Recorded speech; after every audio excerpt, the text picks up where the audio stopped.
My name is Laura Osborne. I am a secondary math teacher, and currently this year I teach Algebra 1, AP Calculus AB, and Advanced Algebra.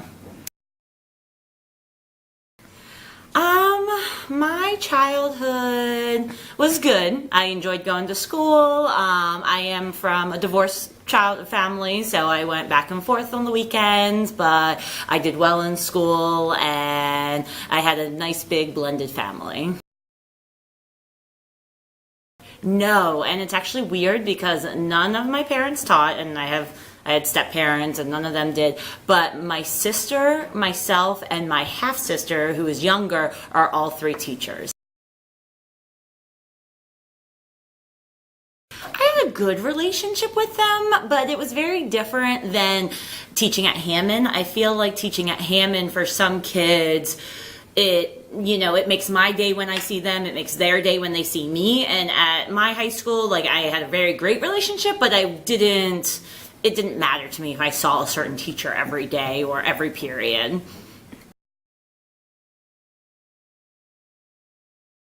I've always wanted to be a teacher. I used to play when I was younger, and I always wanted to teach that current grade. And then in high school, I really started to realize how much I liked math and how I was good at it. So then I wanted to be a math teacher. And one of our former tech ed teachers, Mr. Rosenberg, was actually my high school teacher. He's at Marriotts Ridge now, but he was my class sponsor. And he has video of me my senior year saying, I'm going to be a math teacher. So it's been a while.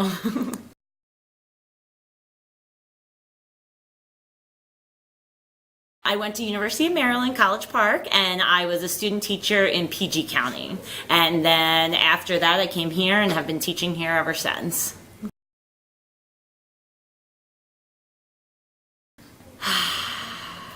I love the relationship with the kids and to see when the light bulb goes off. And it could be September for some of them. It could be May 18th, right before they're about to walk across that stage. But I love when things seem really hard and then they get it and they teach others, and it really just, every day is different and enjoyable.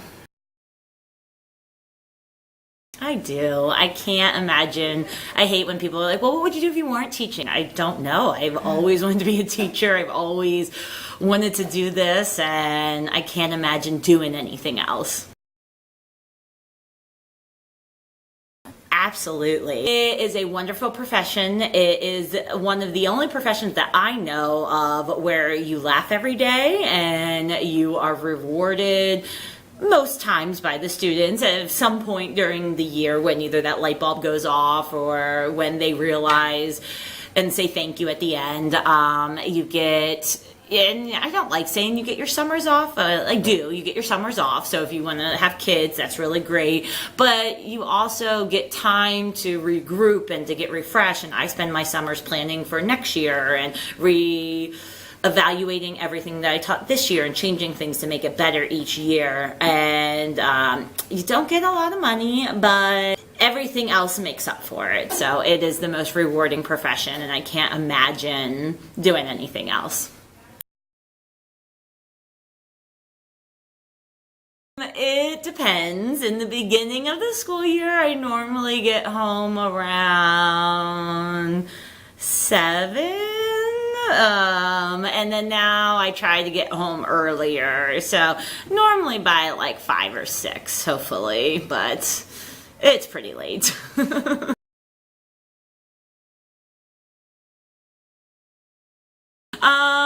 Well, I don't have any kids yet, so right now I normally will talk to my husband, ask him how his day was, and then if I get home early enough, I'll exercise. If not, or if I have work to do, like last night, I started grading until about 9 and then head to bed.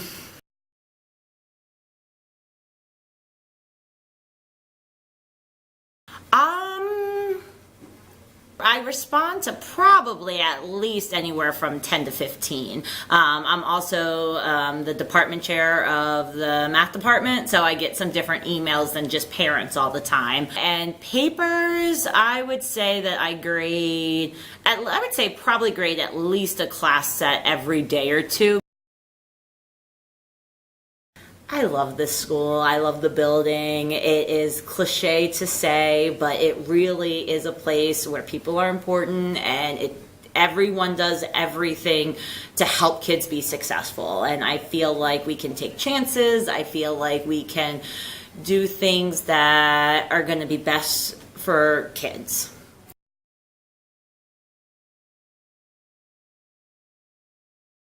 I admire how some of them come to school every day. Some of them go through so much more than I could even imagine, and they still get up and come to school, or they still go home and get their homework done. And to me, at 14, 15, 16, 17, that is huge.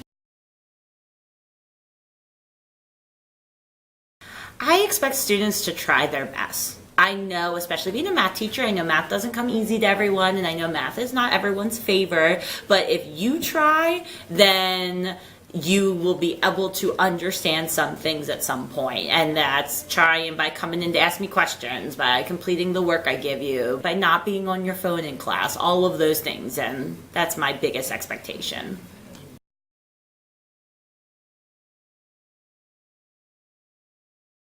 I think that some students think teachers want them to fail, which is not true at all. Teachers are in it for them to do well and be successful.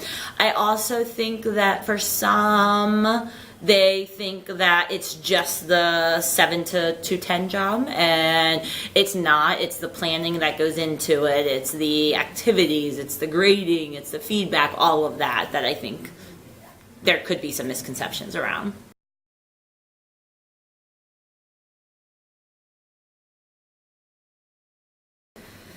Ooh.